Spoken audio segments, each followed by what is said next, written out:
राहुल आज दफ्तर से दोपहर में ही आ गया। पत्नी ने देखा राहुल बहुत परेशान लग रहा है तो उसने तुरंत पूछ ही लिया, क्या हुआ जी, आप ठीक तो हैं ना? हाँ मैं बिल्कुल ठीक हूँ, लेकिन क्या? बीच में टोकते हुए ही राहुल की पत्नी पूजा ने पूछा। राहुल के माथे पर चिंता की लकीरें दौड़ रही थी और उन्हीं लकीरों पर पसीने की बूंदें भी तैर रही थी, मानो कुछ लिखकर बयान करना चाहते हो।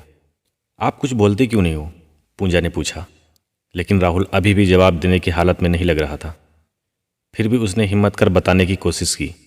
तुम्हारे पापा का फ़ोन आया था, सब ठीक तो है ना? बीच में टोकते हुए उसकी पत्नी बोली, हाँ सब ठीक है, बस वो कह रहे थे कि सोनू का झगड़ा हो गया है उनसे और वो उनसे अलग होकर रहना चाहता है। सोनू का तो दिमाग खराब हो गया है, अभी शादी को 2-3 महीने भी नहीं हुए हैं और माँ बाप से अलग होने की कोशिश कर रहा है। गुस्से में पूजा बोली। उसे शांत करने के लिए राहुल ने उसे समझाने की कोशिश की, हो सकता है तुम्हारे पिताजी और माताजी ने ही कुछ गलत किया हो, सोनू अपनी जगह पर सही हो। पूजा ने राहुल को घूरते हुए, आप भी क्या बात कर रहे हैं? मैं बचपन से जानती हूँ अपने माँ बाप को, वो गलत नहीं हो सकते हैं। जिन्होंने मुझे पाल पोस कर इतना बड़ा किया, तुम्हें क्या लगता है वो गलत हो सकते हैं? राहुल, लेकिन हम इसमें क्या कर सकते हैं? मुझे अभी जाना है सोनू के पास, पूजा जोर से बोलती है। उससे पूछूंगी मैं, उसकी ऐसी हिम्मत कैसे हुई जो माँ बाबूजी से अलग होने की बात कर रहा है। लेकिन क्या इस समय जाना सही होगा? राहुल ने पूजा से पूछा। ये सब मैं नहीं जानती, मुझे जाना है तो बस जाना है। राहुल भी पूजा को रोकना नहीं चाहता था, इसलिए वो उसके साथ जाना ही ठीक समझा। राहुल और पूजा की शादी को अभी 1 साल हुए थे। सोनू पूजा का भाई था, उसकी शादी अभी 1 महीने पहले ही हुई थी। पूजा अपने मायके पहुंची। अभी राहुल कार से भी नहीं उतरा था, इतनी देर में पूजा कार का दरवाज़ा खोलकर अपने घर के अंदर पहुंच गई। ड्राइंग रूम में पूजा के पिताजी बैठे थे।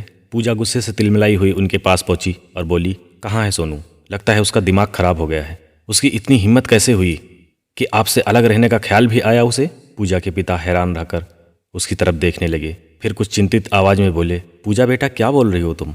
किसने कहा तुमसे कि सोनू मुझसे अलग होने वाला है? इतनी देर में सोनू की पत्नी भी किचन से बाहर आई। पिताजी के सवाल पर सोनू की पत्नी को देखकर पूजा एक पल के लिए मानो शून्य हो जाती है। उसे समझ नहीं आया ये सब सच में हो रहा है या उसे कोई गलतफहमी हुई है। तभी उसने देखा राहुल अभी तक वहां नहीं पहुंचा था, इसलिए जैसे ही उसने घूमकर दरवाजे की तरफ देखा, उसने राहुल को वहां खड़ा पाया।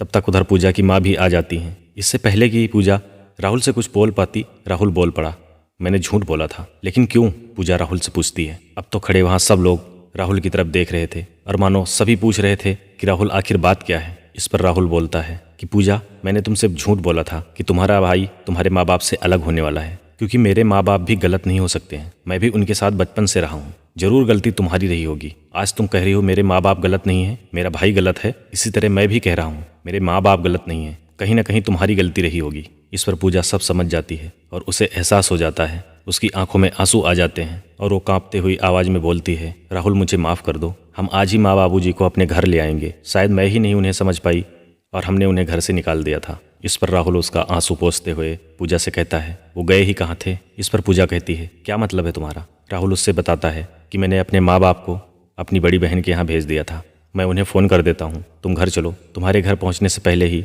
दीदी जीजा माँ बाबूजी को घर छोड़ आएंगे। इस पर पूजा खुशी से राहुल को गले से लगा लेती है और फिर दोनों अपने घर को चल पड़ते हैं। तो दोस्तों, हमेशा गलती एक दूसरे की देखने की बजाय हम अपनी गलतियों को सुधारें, तभी इस जीवन में सुखपूर्वक रह सकते हैं। कहानी पसंद आई है तो कृपया चैनल को सब्सक्राइब करना, वीडियो को लाइक करना। धन्यवाद, नमस्कार।